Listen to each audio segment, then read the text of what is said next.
Doctor Mohammad Yunus London সফর করছেন এই খবরে টিউলিপ সিদ্দিকী তাকে একটি চিঠি লিখেছিলেন এবং তিনি লন্ডনে তার সঙ্গে দেখা করার আগ্রহ প্রকাশ করেছিলেন। টিউলিপ সিদ্দিকী দাবি করেছিলেন যে তাকে নিয়ে অনেক ভুল ভ্রান্তি এই সরকারের মধ্যে থাকতে পারে, ফলে তিনি সেগুলো ব্যাখ্যা করতে চান ডক্টর মোহাম্মদ ইউনূসের সঙ্গে সাক্ষাৎ করে সামনাসামনি বসে।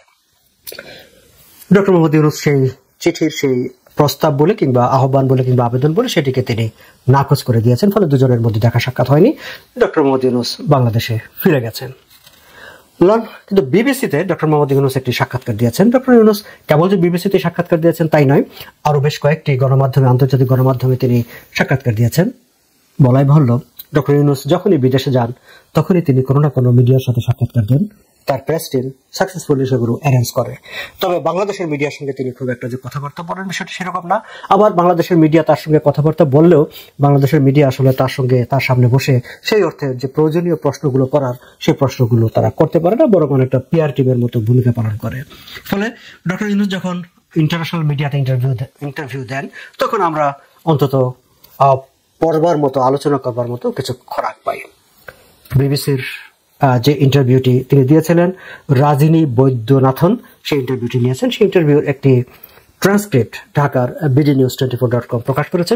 আমি আসলে সেখান থেকে এই বক্তব্যগুলো নিয়েছি এবং আমার কাছে মনে হয়েছে যে বক্তব্য তার এই যে সাক্ষাৎকারটি, এই সাক্ষাৎকারটি নিয়ে আপনাদের সঙ্গে যারা আমার আলোচনা শোনেন কিংবা আমার ইউটিউব দেখেন তাদের সঙ্গে একটু বোধহয় আমি কথাবার্তা বলতে পারি।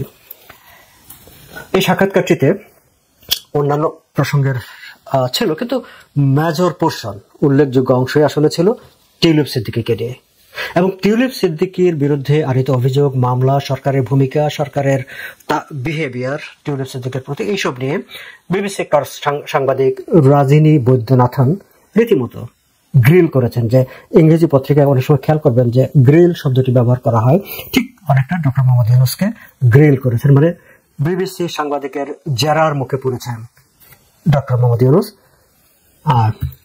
টিউলিপ সিদ্দিকীর প্রসঙ্গে। আমি এই বিষয়গুলো একটু আপনাদের সঙ্গে শেয়ার করতে চাই। সাংবাদিক রাজিনী বৈদ্যনাথন শুরু করেছেন এভাবে, মানে টিউলিপের প্রসঙ্গটি শুরু করেছেন এভাবে যে এবার কিয়ার স্টারমারের এক এমপি লেবার পার্টি টিউলিপ সিদ্দিককে নিয়ে বলি। তিনি বাংলাদেশের সাবেক প্রধানমন্ত্রী শেখ হাসিনার ভাগ্নি, আর বাংলাদেশের এক আদালত তার বিরুদ্ধে অবৈধভাবে জমি নেওয়ার অভিযোগে গ্রেফতারি পরোয়ানা জারি করেছে।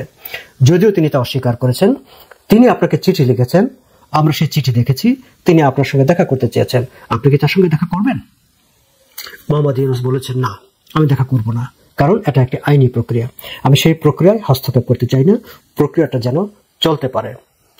আমার কাছে মনে হয়েছে যে ডক্টর ইউনূস এই জায়গাটায় যথার্থ স্টেটমেন্টশিপ উত্তর দিয়েছেন এবং এটি আসলে কাঙ্ক্ষিত এবং যথাযথ উত্তর। কারণ যখন একটা মামলা চলছে, হেড অফ দ্য স্টেট হিসাবে তিনি যার বিরুদ্ধে মামলা চলছে, যার বিরুদ্ধে অভিযোগ আছে, তার সঙ্গে তিনি আসলে বসতে পারেন না, তার সঙ্গে তিনি দেখা করতে পারেন না।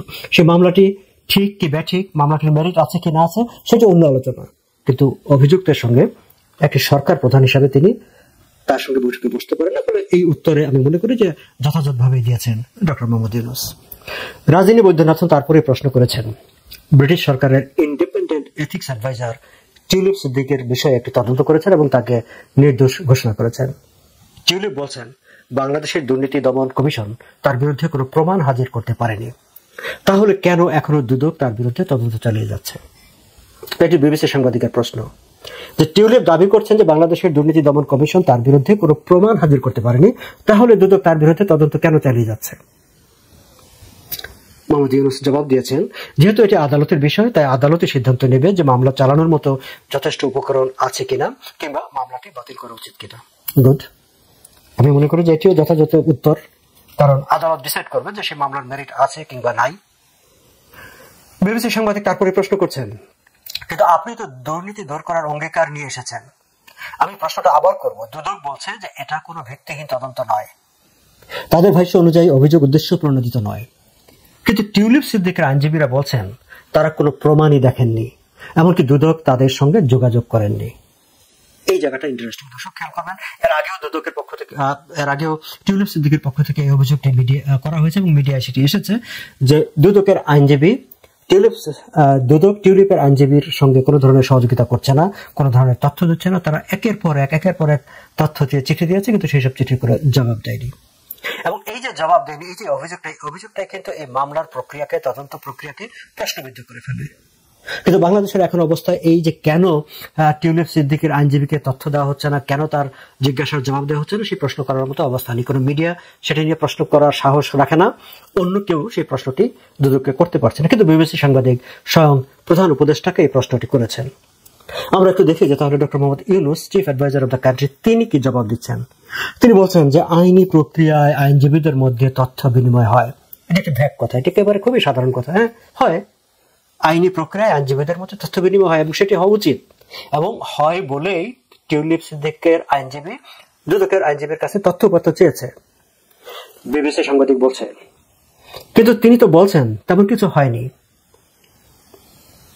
মোহাম্মদ ইউনূস জানাচ্ছেন সেজন্য সময় তো শেষ হয়ে যায়নি, আইনি প্রক্রিয়াগুলো সময় নেয়।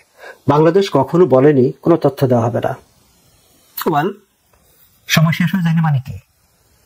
আপনি মামলা তার বিরুদ্ধে অভিযোগ গঠন করে ফেলেছেন, চার্জশিট দিয়েছেন, তার বিরুদ্ধে গ্রেফতারি পরোয়ানা জারি হয়ে গেছে, কিন্তু তিনি জানেন না যে তার বিরুদ্ধে কি অভিযোগ। তাকে সেই তথ্যটি দেওয়া হচ্ছে না, তাকে জানানো হচ্ছে না, এবং যোগাযোগ করেও তিনি কোনো উত্তর পাচ্ছেন না।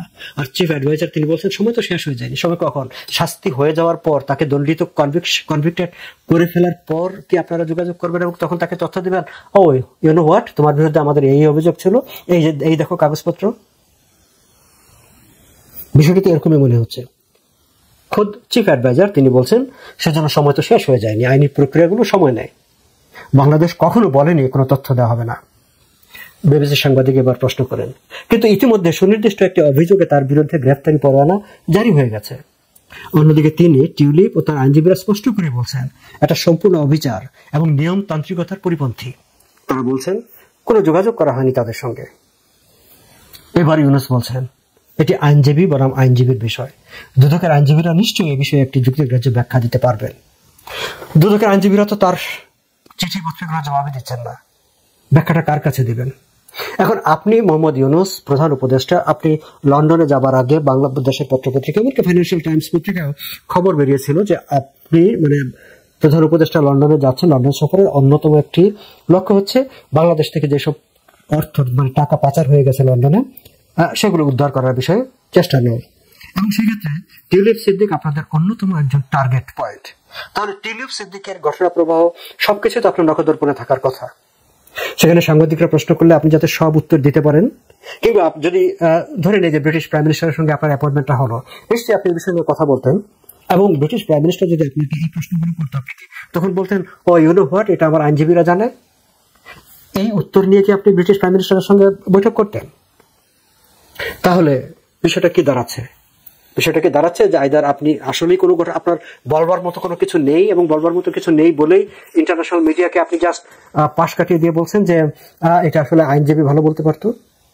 কারণ এটা তো আপনার one of the prime agenda আপনার এই ট্যুরের। ব্রিটিশ সাংবাদিক আবার প্রশ্ন করছেন, কিন্তু সহজভাবে বললে টিউলিপ বলছেন তার আইনজীবীরা দুদকের কাছ থেকে কোনো বার্তা পাননি, তাই তিনি বলছেন এটা যথাযথ আইনি প্রক্রিয়া নয়। মোহাম্মদ ইউনূস আবার বলছেন দুদকের পক্ষ থেকে তাদের আইনজীবী বিষয়টি ব্যাখ্যা করতে পারবেন কিভাবে এটি একটি যথাযথ আইনি প্রক্রিয়া। বিবিসি সাংবাদিক জানতে চাচ্ছেন, ঠিক আছে, কিন্তু আপনি তো প্রধান উপদেষ্টা, তাহলে আপনি কি এখন দুদককে আরো স্বচ্ছ হতে বলবেন? আপনি কি এখন এটি অন রেকর্ডে বলতে চান যে তারা যেন দ্রুত প্রমাণ উপস্থাপন করেন যাতে অভিযোগ নিয়ে কোনো সন্দেহ না থাকে? কারণ টিউলিপ সিদ্দিক তো অভিযোগ অস্বীকার করছেন। মোহাম্মদ ইউনূস বলছেন যে প্রধান উপদেষ্টা হিসাবে আমি দুর্নীতি দমন কমিশনের উপর পূর্ণ আস্থা রাখি যে তারা সঠিক কাজটি করছে। নিশ্চয়ই, কারণ আপনার হয়ে তারা কাজ করছে, আপনি তাদেরকে দিয়ে কাজ করাচ্ছেন, তাদের উপর তো আপনার পূর্ণ আস্থা থাকতেই হবে। আপনার পরে তাদের পূর্ণ আস্থা আছে, কারণ দুর্নীতি দমন কমিশন একটা ইন্ডিপেন্ডেন্ট বডি, তার আলাদাভাবে কাজ করার কথা। কিন্তু তিনি আপনার সফর সঙ্গী হয়ে লন্ডনে গিয়েছেন, যেটি হচ্ছে খুবই একটা কি বলবো, একটি আনইউজুয়াল ঘটনা। কারণ দুর্নীতি দমন কমিশন এমনকি সরকারের কারো বিরুদ্ধে দুর্নীতির অভিযোগ উঠলেও স্বাধীনভাবে তার তদন্ত করতে পারার মতো সাহস এবং ক্ষমতা থাকা উচিত। কিন্তু সেই কমিশনের চেয়ারম্যান যখন চিফ অ্যাডভাইজারের রাষ্ট্রের মানে নির্বাহী বিভাগের প্রধানের সফর সঙ্গী হয়ে বিদেশ ভ্রমণ করে, তখন কিন্তু নৈতিকভাবে তার ওই সাহসটা কমে আর থাকে না যে সে সরকারের কারো বিরুদ্ধে দুর্নীতি করবে, কিংবা সরকারের সঙ্গে তার এরকম একটা দহরম মহরম দাঁড়িয়ে যায় যে সরকার চাইলে তাকে প্রভাবিত করতে পারে। এবং এই সফরটির কারণেই কিন্তু দুর্নীতি দমন কমিশনের চেয়ারম্যান কিন্তু দুর্নীতি দমন কমিশনকে মানে যে নিরপেক্ষ নয় বা পক্ষপাতমূলক আচরণ তারা করছে এরকম প্রশ্নের মুখোমুখি দাঁড় করানো যায়। এবং এখন প্রধান উপদেষ্টা বলছেন যে তার উপর তাদের পূর্ণ মানে এই দুদকের উপর তার পূর্ণ আস্থা আছে। দর্শক, আরো কয়েকটি প্রশ্ন আছে যে তার বিরুদ্ধে যে টিউলিপ সিদ্দিকের বিরুদ্ধে যে গ্রেপ্তারি পরোয়ানা জারি হয়েছে, এখন দেশে ফিরিয়ে নেওয়ার চেষ্টা করবে কিনা।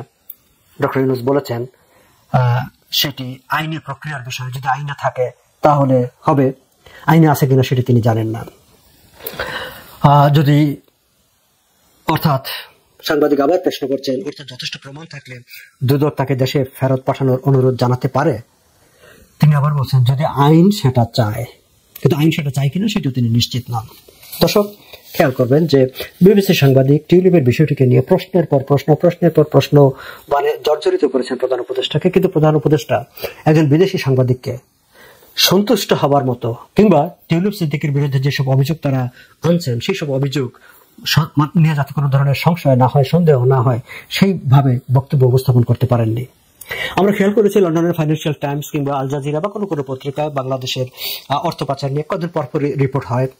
এবারও রিপোর্ট হয়েছে যখন ডক্টর মোহাম্মদ ইউনূস লন্ডনে অবস্থান করছেন এবং সেখানে আওয়ামী লীগের সাবেক মন্ত্রী সাইফুজ্জামান চৌধুরী জাভেদ তার বাড়িঘর নিয়ে সেখানে রিপোর্ট হয়েছে এবং বলা হয়েছে যে সেখানে তাদের যে একটা সংস্থা তার ফ্রিজ করেছে বেশ কিছু বাড়ি বা সহায় সম্পত্তি, এবং সেই ফ্রিজের ঘটনাটা কখন ঘটছে সেটি কিন্তু কোনো রিপোর্টে পরিষ্কার না। সেটি কি ডক্টর ইউনূসের সফরের সময় হয়েছে নাকি আসলে এটা আরো আগেই ঘটেছে, নিউজটি এখন হয়েছে।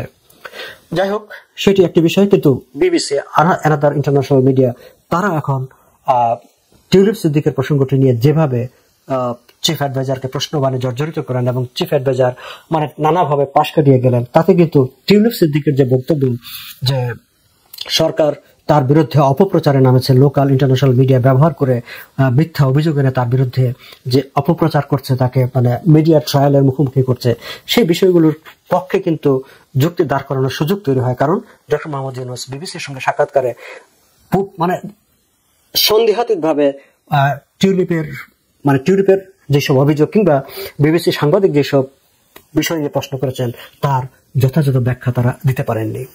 দর্শক, আমরা চাই যে যেই অর্থ পাচারের কথা বলা হচ্ছে বা অর্থ আত্মসাতের কথা বলা হচ্ছে, প্রত্যেকটি ঘটনার পুঙ্খানুপুঙ্খ তদন্ত হোক, গ্রহণযোগ্য তদন্ত হোক, এবং গ্রহণযোগ্য তদন্তের মাধ্যমে যারা দোষী প্রমাণিত হন তাদের বিরুদ্ধে ব্যবস্থা নেওয়া হোক, আইনি ব্যবস্থা নেওয়া হোক।